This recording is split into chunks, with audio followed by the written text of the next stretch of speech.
Salut à toi, j'espère que tu vas bien depuis hier et que ma vidéo sur les tarifs, sur comment fixer son tarif, t'a été utile. Aujourd'hui, je vais parler encore de freelancing et plus particulièrement de prospection. Ce sont deux sujets assez liés et j'ai quelques trucs à te dire à propos de ça.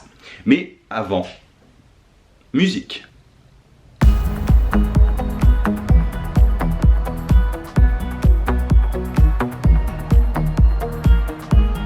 Parlons de prospection. Le but de cette vidéo, c'est pas de t'apprendre à prospecter, ça c'est quelque chose que je traite de manière globale dans mes vidéos et je ferai sans doute une vidéo plus détaillée sur ce sujet. Mais l'objectif, c'est plutôt de te faire prendre conscience de cet aspect-là quand tu es freelance. Comme je te disais hier dans ma vidéo, il y a certains freelances qui ont des missions ponctuelles et d'autres plus longues. Aujourd'hui, je vais parler plutôt des freelances qui ont des missions long terme, qui ont des clients qu'ils gardent longtemps. En général, ce sont eux qui tombent dans ce piège.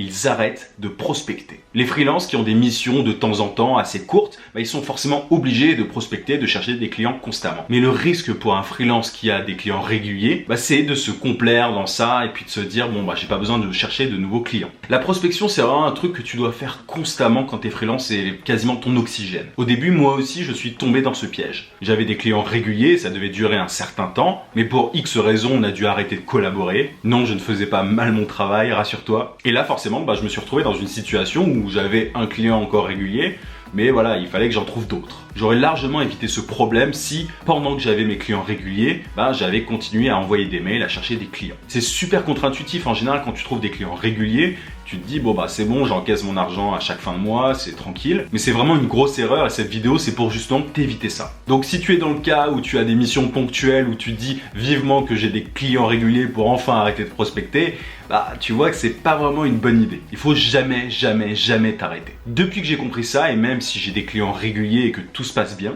je prospecte tous les jours, j'envoie des mails tous les jours à des entreprises. Tu vas me dire, mais comment est-ce que ça se passe quand tu as quelqu'un qui accepte ta proposition alors que tu es full, alors que tu as déjà trop de clients? C'est très simple. Soit ce client peut mieux me payer que mes clients actuels.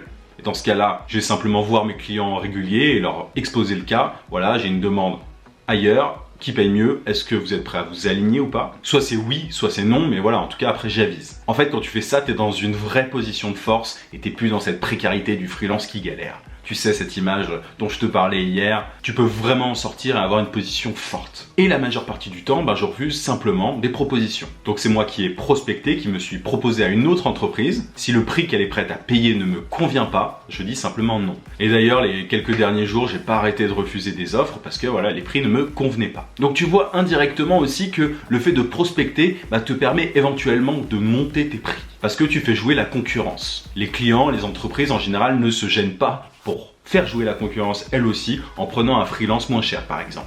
Tu peux totalement être dans cette position de force en prospectant. Je vais rentrer un peu dans les détails rapidement. Imaginons que tu as une entreprise qui te paye 2000 € par mois, une autre qui te paye 1000 € et à côté, après l'avoir prospecté, tu as une entreprise qui te propose 1500 €.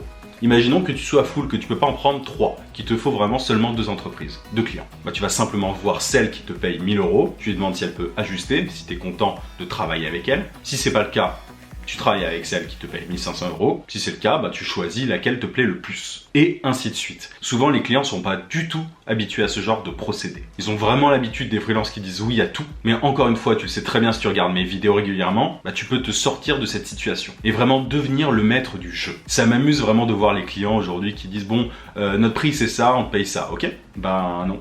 Désolé, j'ai pas envie. Donc la prospection est salvatrice. Dans cette vidéo, mon seul but, c'est de te mettre ça dans la tête. Donc désolé si je me répète, mais la prospection, c'est important. Je vais pas rentrer dans les détails de comment est-ce qu'on prospecte, mais de manière générale, comment est-ce que tu fais pour continuer à prospecter alors que tu es occupé? Ce que je fais, moi par exemple, c'est que après avoir travaillé pour mes clients le matin, je fais une session prospection. Elle est ultra régulière, je me dis j'envoie 5 mails aujourd'hui, 5 mails demain, etc. Après évidemment il faut prendre le temps de rencontrer les gens quand ils sont dans la même ville ou bien de faire des conférences Skype, etc. Donc forcément ça peut être un petit peu lourd, mais t'es vraiment gagnant si tu le fais sur le long terme parce que comme je te disais c'est un peu la clé pour gagner plus en tant que freelance. Il faut vraiment pas que tu te dises ouais j'ai pas le temps, j'ai ce boulot là à rendre, etc.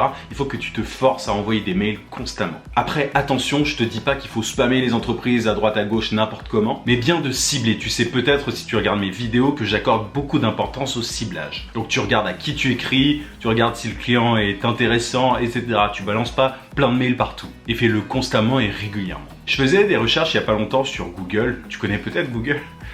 Bref. Et j'étais tombé sur le cas d'un freelance senior qui expliquait qu'il avait passé beaucoup d'années avec le même client et que là c'était terminé et qu'il se retrouvait un petit peu dans la merde parce qu'il savait plus comment prospecter. Donc si tu as envie de rester freelance à vie, tu vois qu'il faut continuer à le faire. Quand je dis prospecter, je parle pas seulement d'envoyer des mails mais aussi du réseautage. Tu rencontres souvent beaucoup de monde et tu peux leur parler de ton activité de freelance et leur dire que s'ils connaissent des gens, tu es toujours ouvert aux rencontres professionnelles. Tu peux toujours tomber sur le client parfait qui paye bien et qui est intéressant. En tout cas, je te le souhaite parce que ça existe. Bref, voilà un petit peu ce que j'avais à te dire là-dessus. C'était peut-être pas une vidéo très longue, mais c'était quelque chose que je voulais vraiment que tu comprennes. Ah, au fait, j'ai enfin mes billets pour mon départ de début février. J'ai vraiment super hâte de te dire où est-ce que ça va être. Je peux pas encore, mais bref, ça va être cool. Je te souhaite une super soirée. Comme tu sais, je poste tous les jours entre mardi et vendredi à 18 h, donc tu sais qu'il y a une vidéo demain à la même heure. Porte-toi bien et puis relâche pas les efforts. À plus.